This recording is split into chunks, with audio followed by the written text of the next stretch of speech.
Here's the founder of Tuskegee Institute. His name is Booker T. Washington. As you can see there, he goes right there, reading what looks like a newspaper. And on maintaining and managing the school, Booker T. Washington wrote in one of his autobiographies that the school is not dependent upon the presence of any one individual. The whole executive force is so organized that the machinery of the school goes on day by day like clockwork. So Booker T. Washington and his key administrative assistants moved their offices into this building right here, overlooking the main quadrangle. In only 14 years since its inception, Tuskegee Institute had become a well-established institution. As Washington spent more of his time away from the school raising funds and giving speeches, he relied on his half-brother, John H. Washington, and his treasurer, Warren Logan, to manage the operation. Washington's wife, Margaret, directed the Women's Industries program. So there you have it. And he confers, in this image, he confers with his personal secretary and confidant, Emmett J. Scott, who kept him informed about the daily life of the school and racial matters in the South. So that's what they did. You know, it was a lot of collaboration and communications that made things possible as far as establishing an historical institute right here in the South. Booker T. Washington.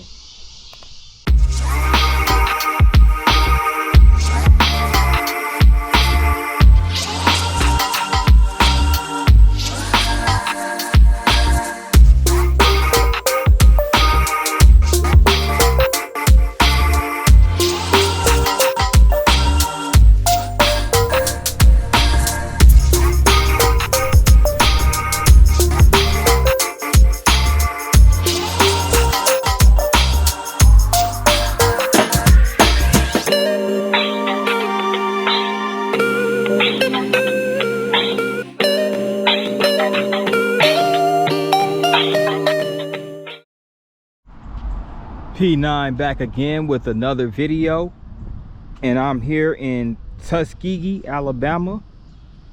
Tuskegee, Alabama is located in Macon County, and I'm in the downtown portion of Tuskegee. Tuskegee is now the most populous city in Macon County with a population of 9,395. And it was incorporated in 1843. And it's long been a very important, influential city in the history of African American history. And the area was developed for cotton plantations dependent on enslaved African Americans. And this is before the Civil War. So this is Tuskegee. Now, that being said, Tuskegee has a lot of history. But boy, I tell you, like, downtown looks extremely deserted. Like, it just looks like it looks very deserted at downtown Tuskegee. I'm not gonna lie to you.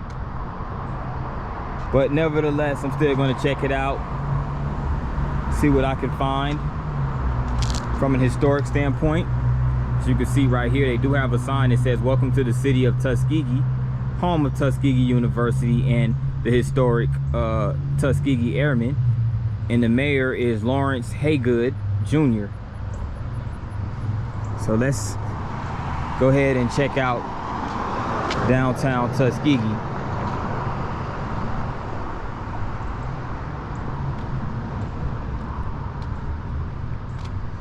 Again, it's not much going on down here.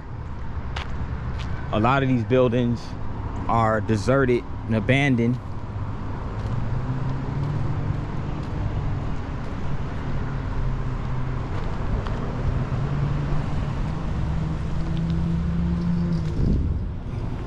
That looks like a Beauty Island store, but I don't even know if that's open. It looks abandoned.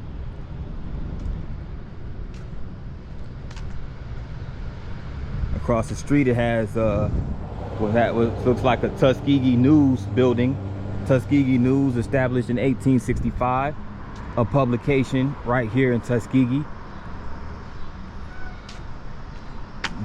This was back during the Civil War / Reconstruction.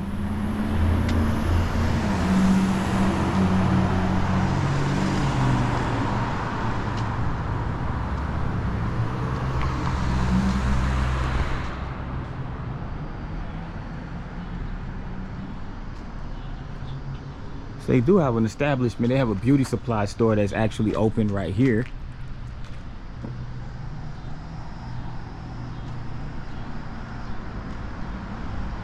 It looks like a barber shop over there, but it looks like that's even abandoned. I mean, it just looks really desolate over here. So I'm gonna turn around and go back towards the central part of downtown.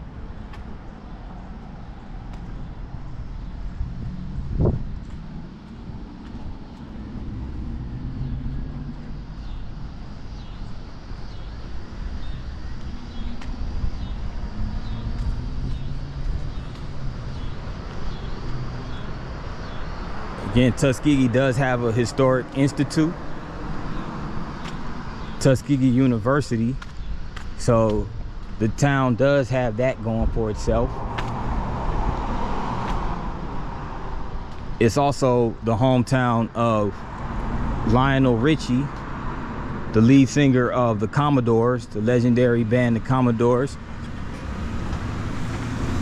They have their origins right here in Tuskegee.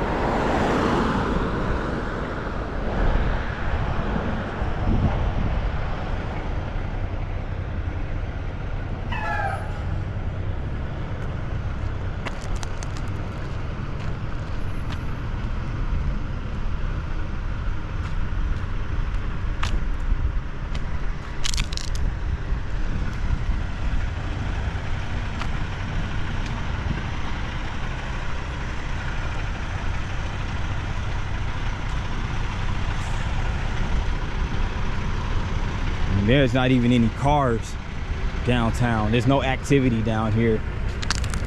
There's a couple of cars that's just passing through. But literally the only traffic that I saw, or the only time I've seen anybody stop downtown since I've been here, which hasn't been that long, was when a couple of people parked just so they could use the ATM machine downtown. That's it.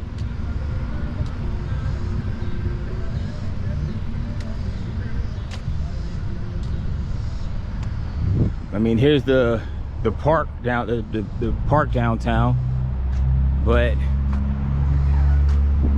it's completely like deserted. Even the statue, it looks like a statue over there, but it's all covered up. It has a tarp over it.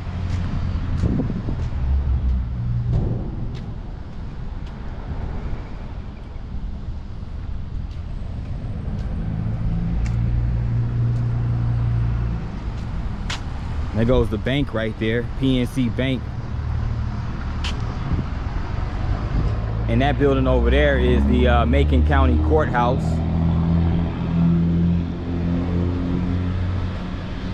But check this out, there's a marker down here. Gives a brief history of Tuskegee, Alabama. And Tuskegee consists of 80 square miles and is the county seat of Macon County, Alabama. Tuskegee rests in the heart of the rural Alabama Black Belt and is 40 miles east of Montgomery. It was founded by General Thomas Woodward in 1833 after he was appointed to form a seat of government in Macon County.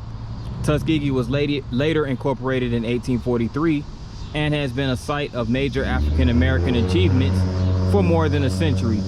The city of Tuskegee played a vital role in the civil rights movement and is the birthplace of Rosa Louise Parks. We all know who that is. She was born in 1913 here in Tuskegee, and Tuskegee is also the home of the first African-American fighter squadron known as the Tuskegee Airmen.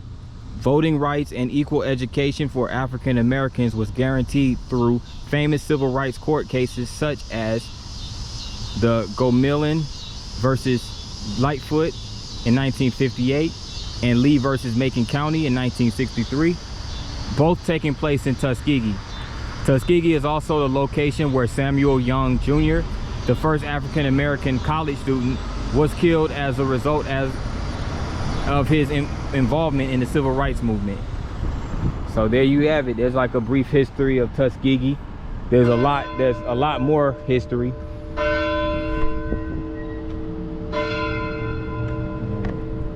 Sounds like a bell is going off. I think it sounds like it's coming from that courthouse.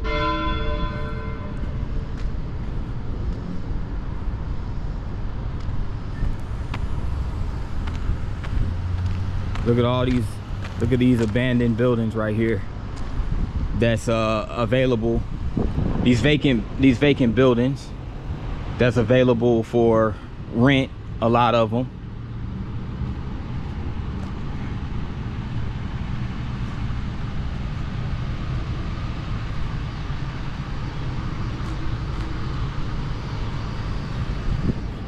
Check this out. This building right here is called Charlie T's. It looks like it's an establishment that's still going, that's open. It's not open now, but it's you know, it looks like it's operational. And there goes Bill Cosby right there, as you can see, with the Tuskegee shirt on. Maybe we'll get more excitement once we get to the Tuskegee campus, but right now it's just nothing going on right here. And this street that I'm on right now, by the way, downtown, is called West Side Street. And this building where all these establishments are, many of whom are shuttered, this called the 113 West Side Street building, which was built in 1870.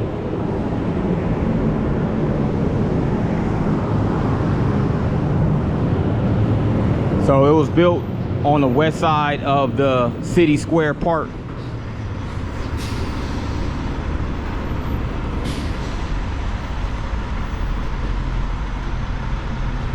We have a flower shop right here.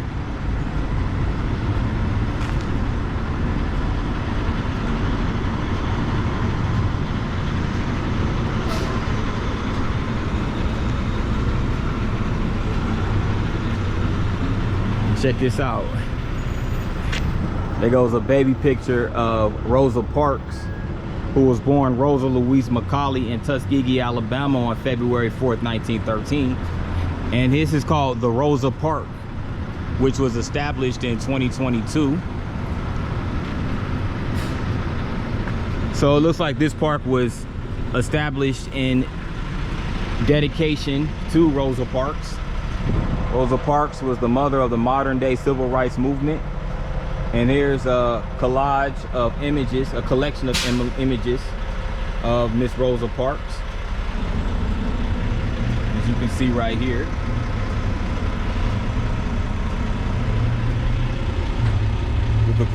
With her quote saying, "I just wanted to be treated like a human being."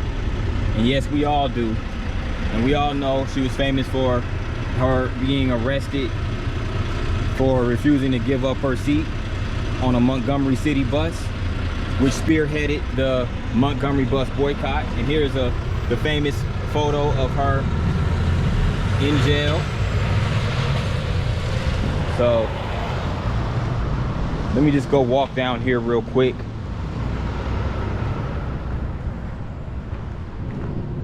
This looks like this is the newest development in Tuskegee right here.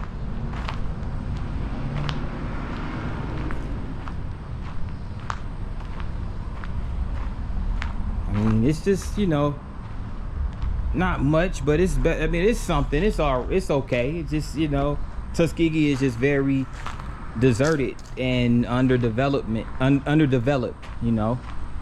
So just one more thing I wanted to see in downtown Tuskegee, and we're going to move on.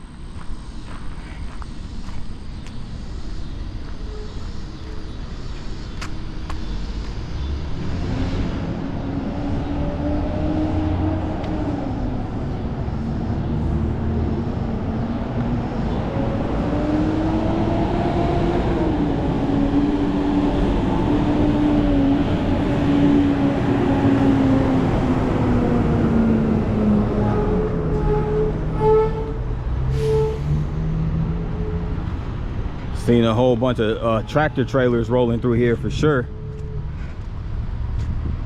And this is a marker representing the trade with your friends, the Tuskegee boycott. And this was a boycott that was organized in 1957, where local government officials in Tuskegee, Alabama, sought to gerrymander the city's limits in an attempt to diminish the number of black votes in an upcoming election. Alabama State Senator Sam Engelhardt sponsored Act 140, which transformed Tuskegee's boundaries into a 28-sided shape. This action disenfranchised the majority of the city's black voters in city elections. On June 25th, over 3,000 black citizens met at Butler Chapel AME Zion Baptist Church in support of the Tuskegee Civic Association and its proposed boycott of white-owned businesses.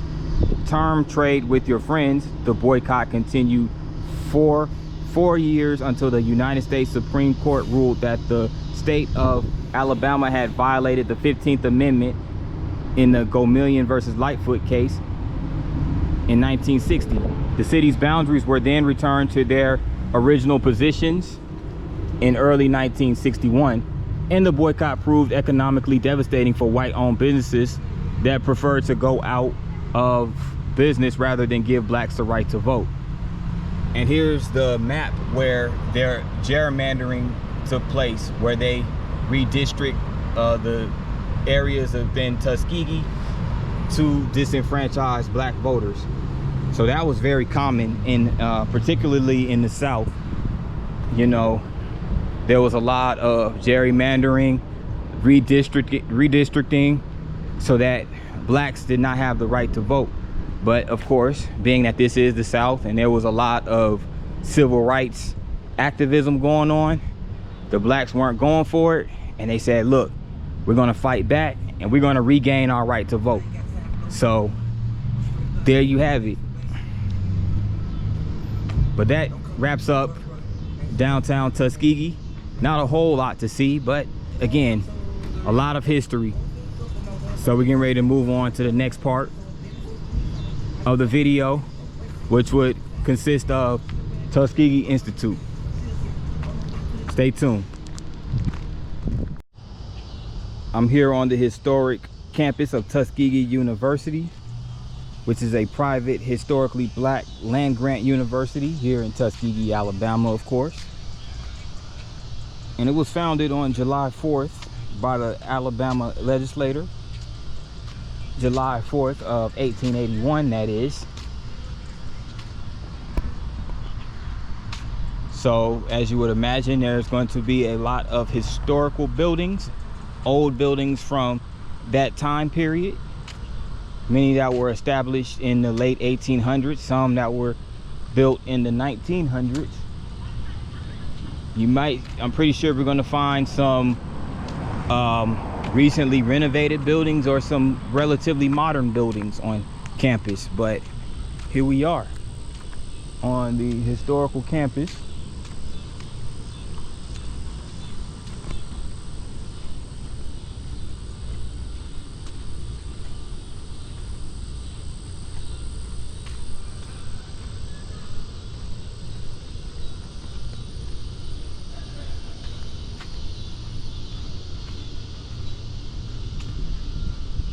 Check this out. This is the old administration building, and this building looks extremely old and abandoned, like you already know this building is not being used.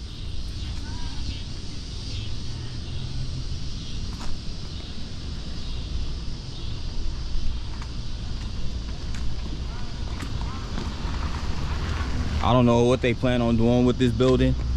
Maybe they'll restore it one day, who knows? But it's gonna take a lot of work, for sure. And a lot of monetary resources.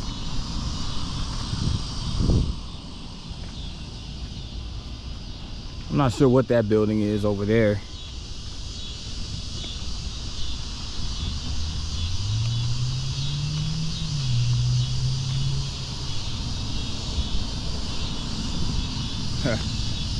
This sculpture right here was built in memory of William Henry Baldwin Jr.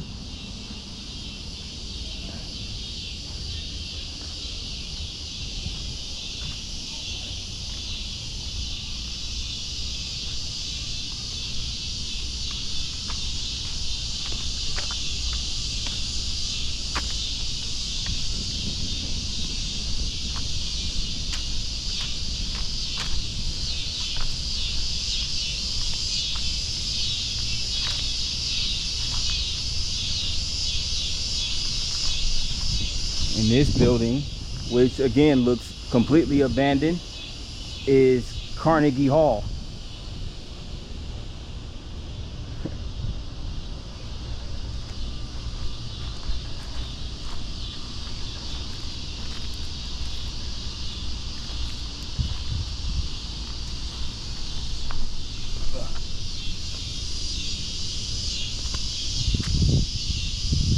And this building was actually built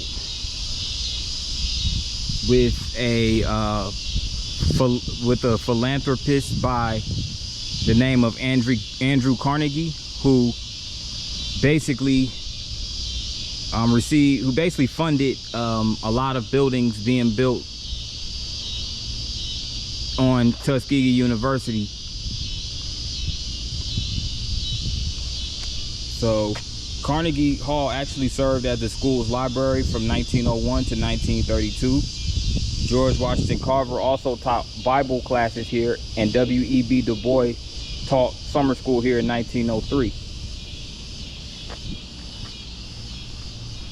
Okay, so Andrew Carnegie again made his contributions to that building, financial contributions.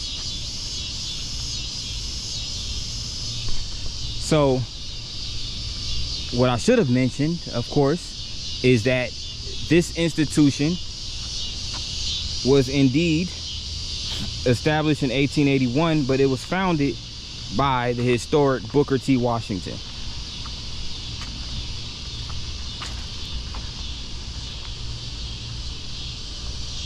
And also George Washington Carver played a hand in the founding of this historical institute.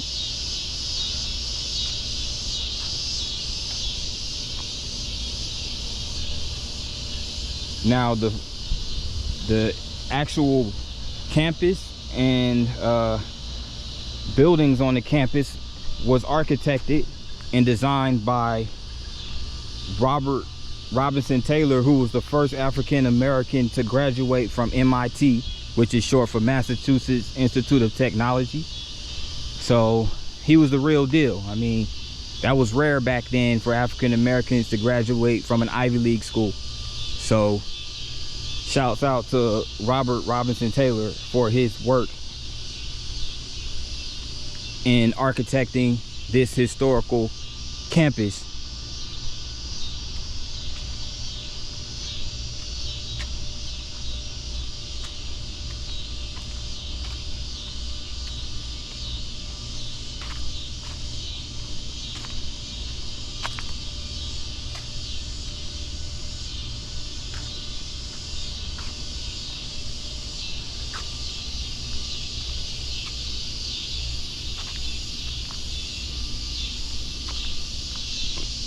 So at the time that this institute was established, Booker T. Washington was actually hired as a principal in Tuskegee and he was teaching classes out of a rundown church. So he figured, well, we need to expand. So he went and bought a former plantation of 100 acres. So Booker T. Washington, he had a vision. He was like, we're going to purchase this land and we're going to turn it into a major institution for colored students, as they were referred to back then. As you can see right here, this building over here is, let's see, what's the name of this building?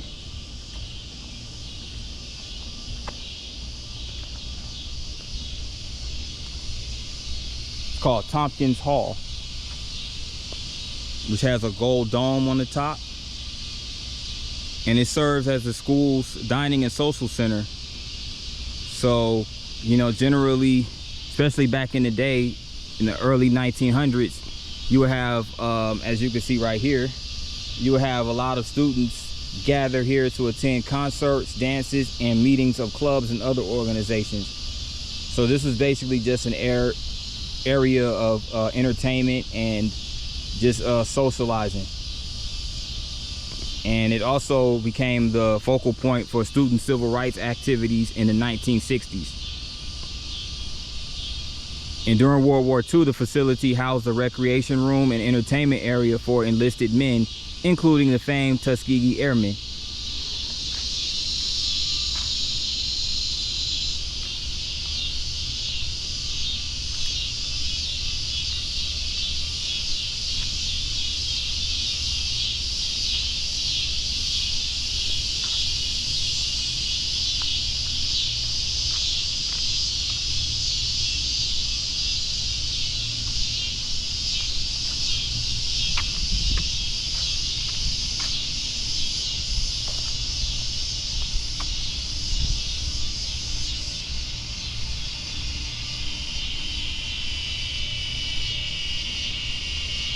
So also instrumental in the foundation of Tuskegee Institution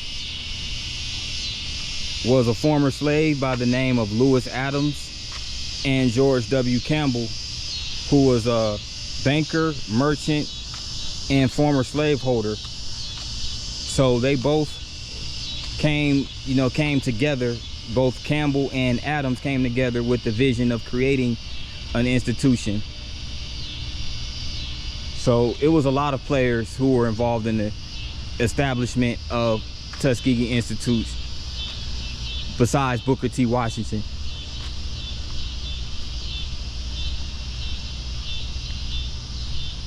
Now, Adams did not have any type of formal education, but he was very articulate. He could read, write, and speak several languages. So when you think about it, you did have slaves who were educated. All of them weren't illiterate, but of course, you know, back then, hey, a lot of slaves had to pretend like they were, and you know, that was their salvation, basically. That was their saving grace, just pretending like they were illiterate. Some of them really were, but. And there's another historical building. It's called the Huntington Hall. This was built in 1900, and it was built as a girls' dormitory with funds donated by the widow of Collis P. Huntington, philanthropist and president of the Chesapeake and Ohio Railroad. Huntington Hall was designed by architect Robert R. Taylor, who we mentioned earlier, was the first African-American graduate of the Massachusetts Institute of Technology and director of trades at Tuskegee Institute. The hall was later used as a residence hall for staff members, classrooms, and faculty offices. And if you look over here, there's Huntington Hall over there. But this right here is called the Lewis Adams Hall. So as you can see right here, they have it fenced off, but they're doing renovations to this hall. So so I figured, you know, they would be, when I come on this campus, they would be doing renovations to at least one of these buildings, because over time, you know, in order to keep the prestige of the university and to keep students and, you know, coming into the university to make it more appealing and attracting, you would have to do renovations from time to time.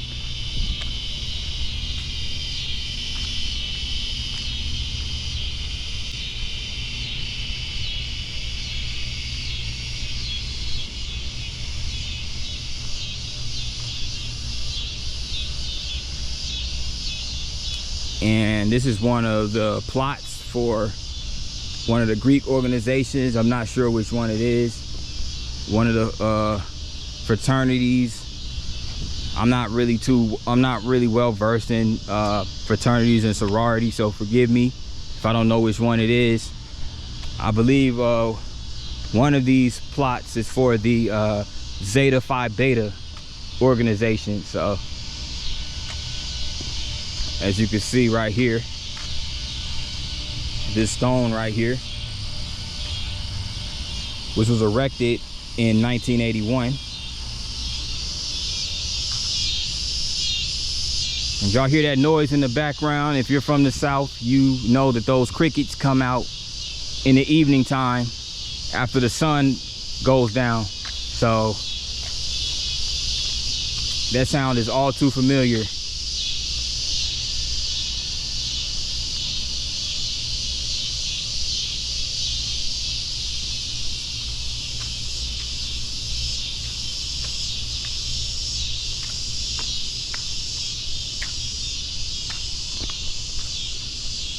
Here's another historical building. This looks like it's a dorm room, a dorm hall. It's called what is it? It's called White Hall.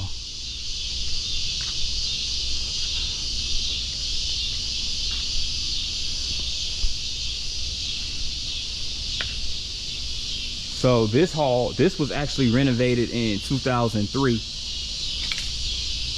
So not too long ago, a little over 20 years.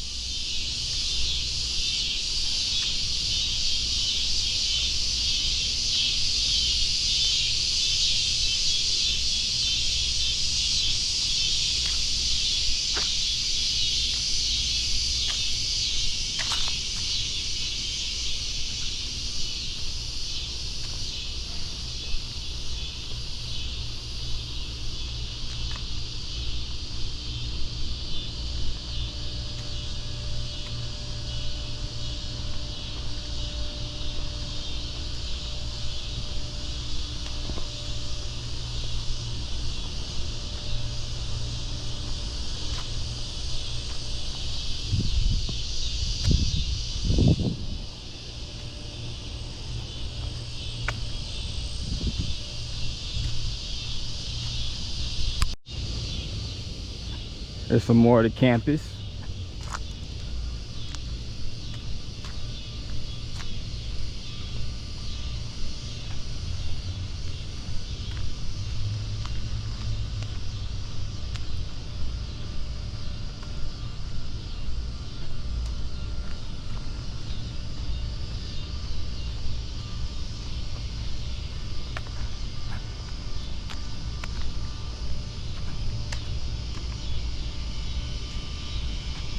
And the first building ever to be erected on Tuskegee's campus is called the Porter Hall. It was erected in 1883.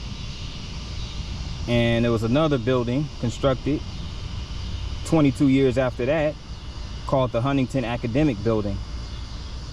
And it was named after Corliss P. Huntington and was built with funds donated by Arabella Huntington in memory of her railroad magnate husband.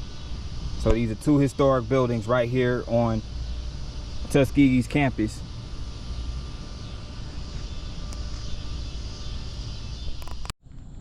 Nightfall is upon us, but I am here at Tuskegee Airmen National Historical Site here in Tuskegee. And it's just a site that commemorates the Tuskegee Airmen. So here we go.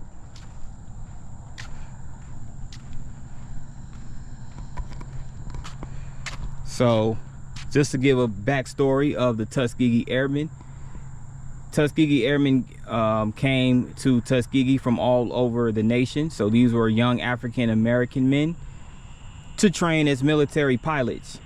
They began with primary flight training here at Tuskegee Institute's Moulton Field.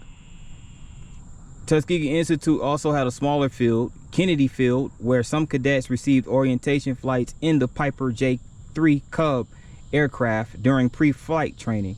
Cadets who successfully completed primary at Moulton Field transferred to Tuskegee Army Airfield 7 miles from here for basic and advanced flight training conducted by Army Air Forces. Only Moulton Field remains. So Moulton Field is where we are now. And here's an image of 3 Tuskegee Airmen and their instructor right here in the middle, the white male right there. So here are is an image of the Piper J3 aircrafts to where the Tuskegee Airmen received their training. Now these were fighter pilots. So they also, it was over 10,000 African American men and women who took part in the Tuskegee Airmen experience. All of them, not just the pilots, are Tuskegee Airmen.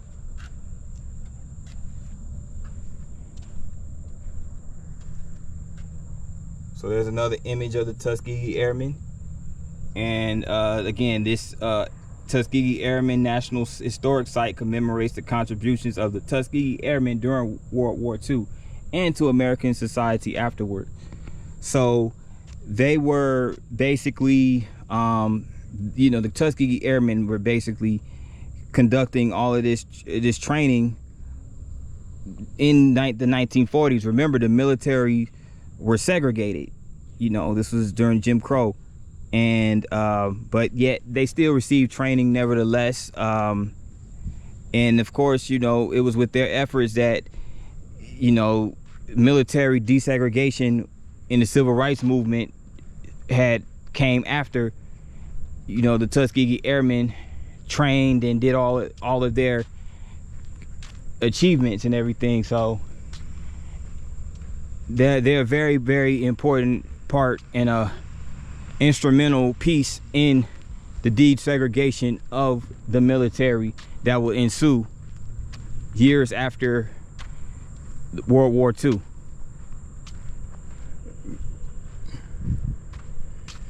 So right over here they have like a little park area. There's plenty of benches, as you can see. There's more down this way.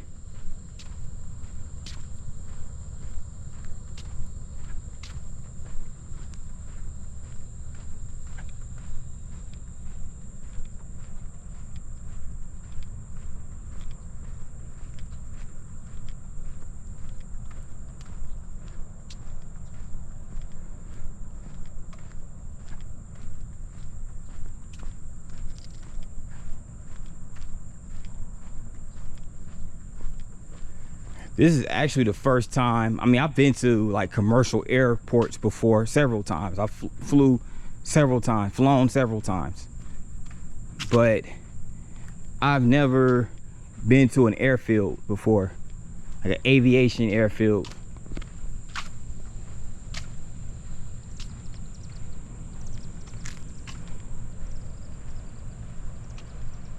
As you can see over here. And I'm gonna go down there just a minute. But these were what's called vistas. So these vistas were built, Moulton Field was built by Tuskegee Institute, now Tuskegee University, in 1941 after the school contracted with the U.S. Army to provide primary flight training for the nation's first African American military pilots. By the end of World War II, almost 1,000 African Americans had earned their wings and their flight training began here. Thousands of military and civilian support personnel helped them reach their goal. So here's basically a map of the layout of Moulton Field, as you can see right here. So they have different hangars, they have the control tower, and also a bunch of other facilities that now function as a museum.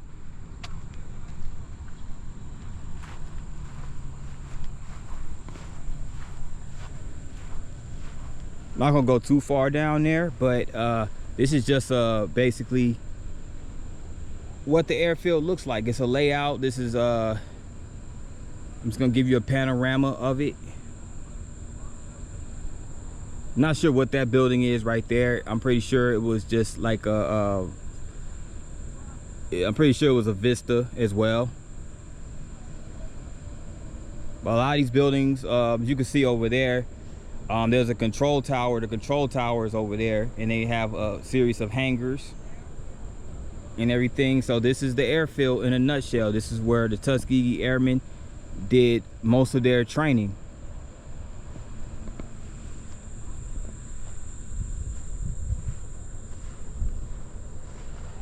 But guys, it's getting dark, so I'm about to posse on out. So if you like this video, please hit that like button. And thank you so much for watching. All my people, my viewers who are new to the channel, please hit that subscribe button. And also leave a comment if you like. I like to get interaction. So that being said, I'd like to thank you guys again, and until the next video, I'll see you then. Peace.